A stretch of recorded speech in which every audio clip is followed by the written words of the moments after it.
Welcome to the Daily Checkup with Dr. SEC. This is a new video blog we'll be doing on our website at www.drsec.org daily, and we'll be talking about the topic of the day. And with several crucial games this week that will decide the coaching fate of several SEC coaches, I thought we'd take a look at the 5 hottest seats in the SEC at the coaching position. However, before we get to our top 5, let's look at the coach who just missed making it in the top 5 and very well could be on the hot seat if things go wrong this season, and that is Butch Jones at the University of Tennessee. When he took over as head coach of the University of Tennessee in 2013, this program was in disarray. And as crazy as it sounds, he could be back on the hot seat despite winning 9 games in a row. Last season, they went 9-4, and despite the 4 losses, they weren't defeated by more than a touchdown in any game last season. Were very competitive across the board. Fast forward to 2016, and it appeared that Tennessee was ready to take a shot not only at the SEC championship, but possibly slipping into the national championship. But after 3 games into the season and struggling to beat Appalachian State and struggling to beat Ohio, fans are concerned. Now, fast forward to this week, and they got a chance to end an 11-game losing streak to Florida. But if Tennessee were to lose this game this week and to lose to Georgia next week, look for Butch Jones to be right on the hot seat. But at this point, he's got his team headed in the right direction once again with a 9-game winning streak. So without further ado, let's get into the top 5 list that no coach wants to be in. That is the top 5 coaches most likely to be fired this season or directly following the end of the season. Number 5 is Kevin Sumlin, Texas A&M Aggies. Now, despite coming into the season with a lot of heat, Kevin Sumlin has the Aggies playing the right way, 3-0 and in the top 10. So why do I have them here at number 5? Well, it's simple. We've read this script before. Last 2 seasons, coming into October, the Texas A&M Aggies were undefeated and in the top 10 before collapsing at the end of the season. If that happens once again, look for Kevin Sumlin to be looking for a new job and no longer the head coach of the Texas A&M Aggies. With all the off-field issues that the Aggies have had and the constant transferring of quarterbacks for other universities, Kevin Sumlin has a tight leash, but so far he's got his Aggies headed in the right direction and can save his job if he continues on this pace. Coming in at number 4 is Vanderbilt's Derek Mason.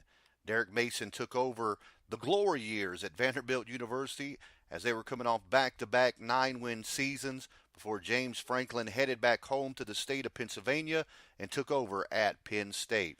As a result, athletic director David Williams brought in Derek Mason, knowing he could embrace the Vandy way.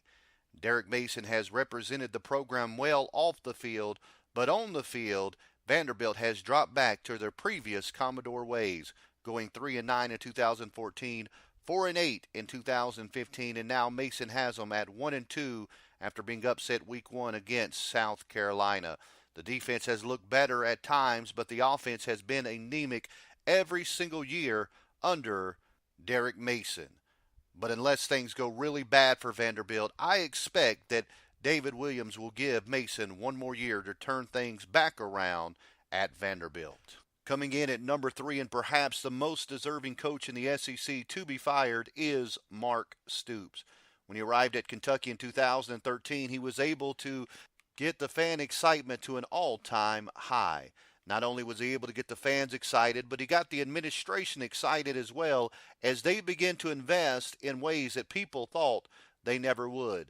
Kentucky's always been known as a basketball school, but the administration has stepped up to the plate, spending millions of dollars on facilities and upgrades to the football program.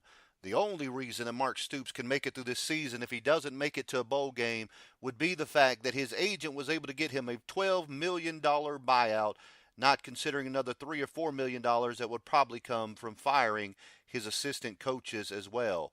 Will the University of Kentucky be willing to spend that type of money to replace a football coach and yet spend more money to bring in another football coach?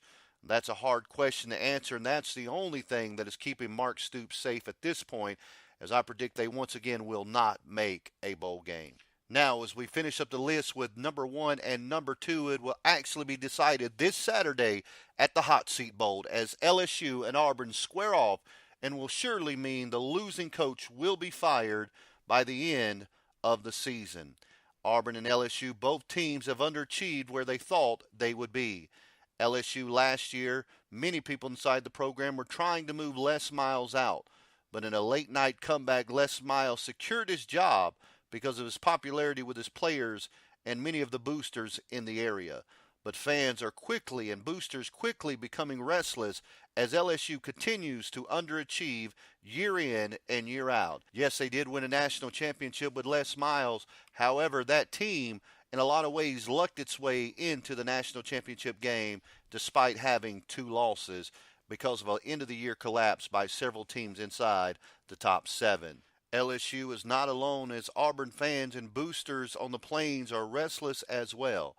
After Gus Malzahn got off to a miraculous start his first season at Auburn, where they went 12-2, losing the close game in the national championship to Florida State, it has been all downhill for the Tigers since, going 8-5 and 7-6 last season, and now standing at 1-2 this season.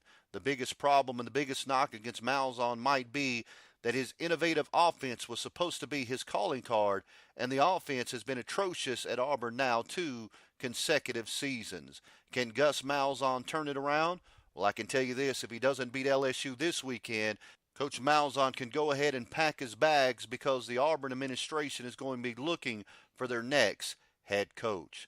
So once again, this week we close out our top 5 coaches most likely to be fired this season.